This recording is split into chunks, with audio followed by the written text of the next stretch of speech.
সময় এতিয়া ৰাতিপুৱা 5:20 গৈছে আৰু আজি আন এটা নতুন ভ্ৰমণ বুলি ওলাইছো। ৰাতিপুৱা ওলাইছো বাবে আপোনালোক আটাইলৈ সুপ্ৰভাত, গুড মৰ্নিং, শুভ সকাল।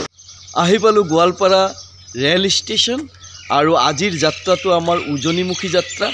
আৰু আমি ক'ত গৈ আছো, কিয় গৈ আছো, এই সমস্ত জানিবৰ বাবে মোৰ সৈতে সংযোগ হৈ থাকক আৰু এই সুন্দৰ ভিডিঅ'টো আপোনালোকে উপভোগ কৰক। যাত্ৰীসকলে এনেদৰে লাগেজ পত্ৰ লৈ ট্ৰেইনৰ বাবে অপেক্ষা কৰিছে, আমিও অপেক্ষা কৰিছো আৰু এই ভ্ৰমণৰ মোৰ সৈতে সংগী গীতা দাস বাইদেউ।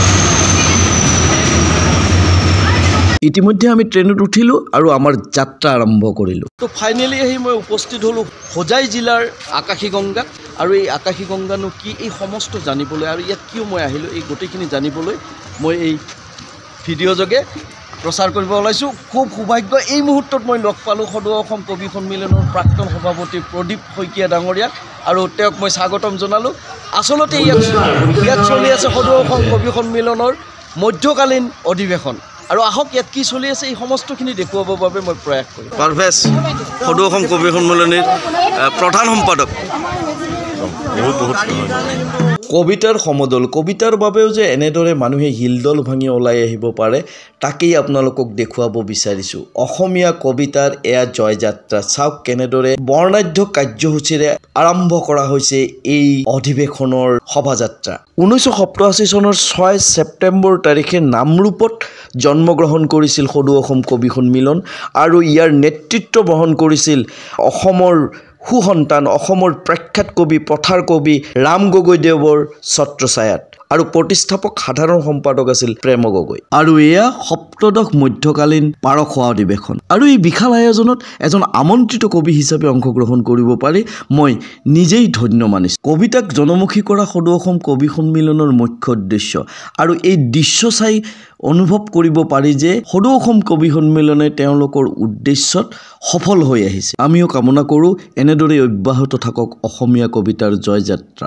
বিশ্ব দৰবাৰত প্ৰতিষ্ঠা হওক অসমীয়া কবিতা। কাৰ্বি আংলং জিলা আৰু হোজাইৰ ঠিক সীমাত আকাশীগংগাত অনুষ্ঠিত এই অধিৱেশনে অসমীয়া কবিতাক আৰু এক অন্য মাত্ৰা প্ৰদান কৰিলে। এয়া ৰাতুল ভৰালী ডাঙৰীয়াৰ পৰিয়াল আৰু তেওঁলোকে আমাক যি আতিথ্য দি ৰাখিলে সেয়া ভাষাৰে বৰ্ণনা কৰিব নোৱাৰোঁ। সেয়ে এই ইয়াত অকণমান সময় তেওঁলোকক মই ধৰি ৰাখিছোঁ কেৱল ধন্যবাদ জনোৱাৰ বাবে। তোমালোকে বৰখোৱা Karbi dress, okay, thank you. কেৱল কবিতাৰ বাবে মানুহবোৰে কেনেদৰে হিলদল ভাঙি ওলাই আহিছে আপোনালোকে দেখিছেনে? এওঁলোক অসমৰ বিভিন্ন প্ৰান্তৰ পৰা অহা কবিতা ভাল পোৱা মানুহ। এনে দৃশ্য চালে নিশ্চয়কৈ অনুমান কৰিব পাৰি অসমীয়া কবিতাৰ জনপ্ৰিয়তা।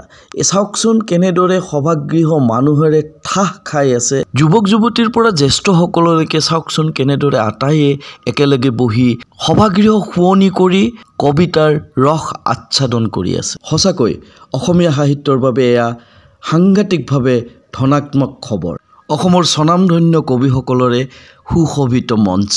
আকাশীগংগা প্ৰকৃততে অসমৰ এক ঐতিহাসিক স্থান, য'ত আছে এখন প্ৰসিদ্ধ শিৱ থান। আৰু পৰৱৰ্তী ভিডিঅ'ত এই থানখনৰ সবিশেষ জনাম বুলি আপোনালোকক কথা দি ৰাখিলোঁ।